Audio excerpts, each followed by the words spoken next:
1990 पहली बार राजभवन परिसर से बाहर बिहार के अगले मुख्यमंत्री के शपथ समारोह के लिए मंच सजा।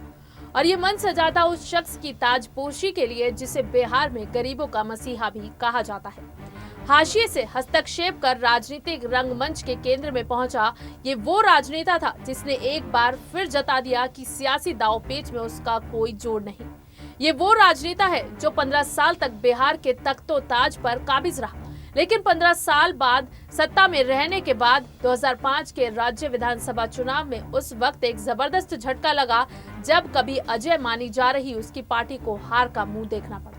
इसके बाद 2010 के चुनाव में उनकी पार्टी 243 सदस्य बिहार विधानसभा में महज 22 सीट पर सिमट गई थी।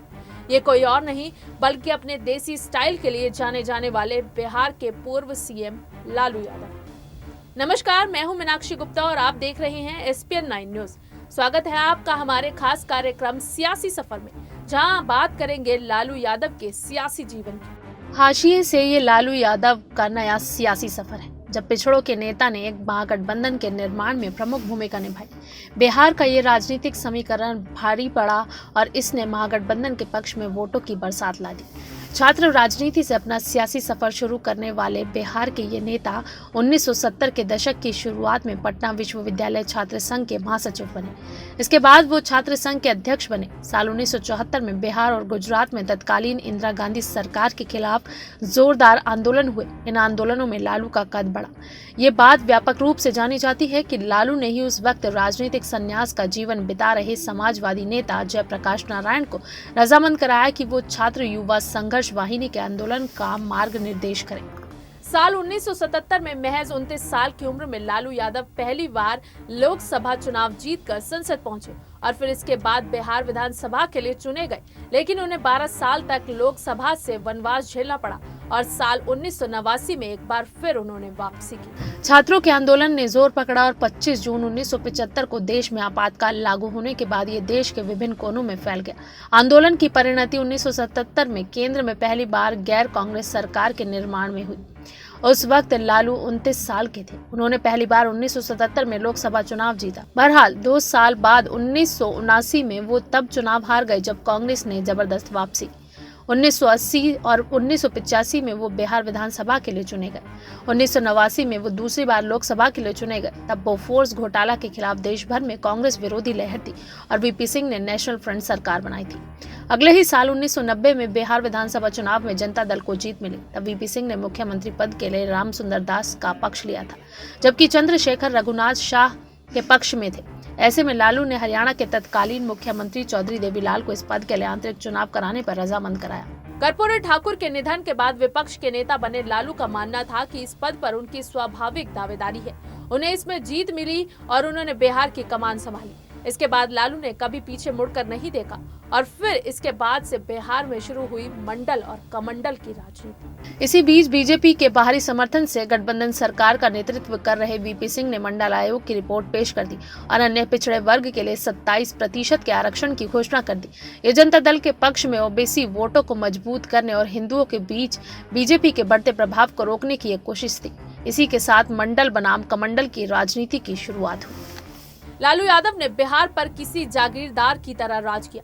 उन पर जंगल राज, अपराधियों को पनाह देने जैसे तमाम आरोप लगे, लेकिन एक वक्त सूबे में लालू ने अपनी जड़ें इतनी मजबूत कर ली कि उन्हें वहां से निकालना मुश्किल हो गया। जब बीजेपी नेता लाल कृष्ण आडवाणी ने राम मंदिर के निर्माण के मुद्दे पर 1990 में रथ यात्रा निकाली तो लालू ने बिहार के समस्तीपुर में उनका रथ रोका और आडवाणी को गिरफ्तार किया।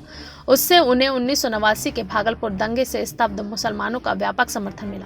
अब मुसलमानों और OBC का कांग्रेस का विशाल जनाधार लालू के साथ था और उन्होंने वस्तुतः किसी जागीरदार की तरह बिहार पर राज किया। उन पर अपराध और अराजकता को बढ़ावा देने के आरोप लगे। उनके विरोधियों ने उन पर जंगल राज के आरोप लगाए, लेकिन लालू ने मोहम्मद शहाबुद्दीन और पप्पू यादव जैसे लोगों की खुली हिमायत की। और फिर आया वो साल जब लालू यादव पर मुसीबतों का पहाड़ टूट पड़ा। लालू को 1996 में चारा घोटाले के मामलों का सामना करना पड़ा। अगले साल जब CBI उनकी गिरफ्तारी के लिए वारंट लाई तो उन्हें मुख्यमंत्री पद से इस्तीफा देना पड़ा। उनके हटने पर उनकी पत्नी राबड़ी देवी मुख्यमंत्री बनी। राबड़ी देवी ने अगले 8 साल तक बिहार का शासन संभाला।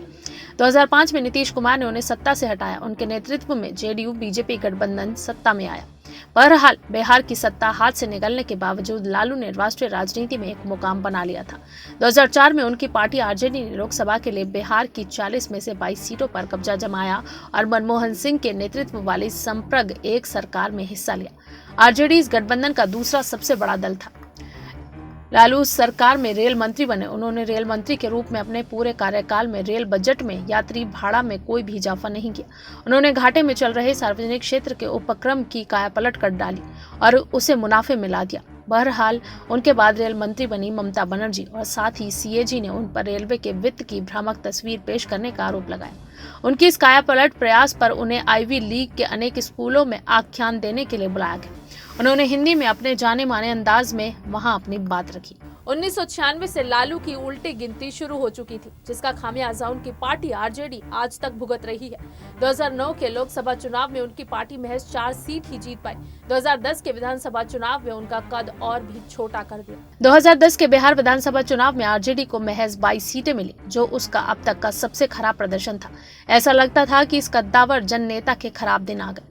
एक के बाद एक उनकी परेशानियां बढ़ती जा रही थी। 2013 में चारा घोटाला मामले में दोषी सिद्ध होने के बाद उन्हें चुनाव लड़ने से अयोग्य ठहरा दिया गया। साल 2014 में लोकसभा चुनाव में मोदी लहर एक तरह से आरजेडी के लिए वरदान साबित हुई। उनके आरजेडी को 4 सीटें मिली और नीतीश के जेडीयू को 2। इसने नीतीश और लालू को एक साथ लाने में भूमिका निभाई।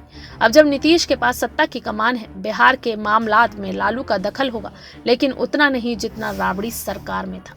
सियासी सफर में अगर आप किसी और नेता के बारे में जानना चाहते हैं तो हमें कमेंट बॉक्स में जरूर बताएं, और अगर आपको हमारा ये वीडियो पसंद आया है तो इसे लाइक, शेयर और कमेंट जरूर करें। साथ ही साथ हमारे चैनल SPN9 न्यूज को भी जरूर सब्सक्राइब करें।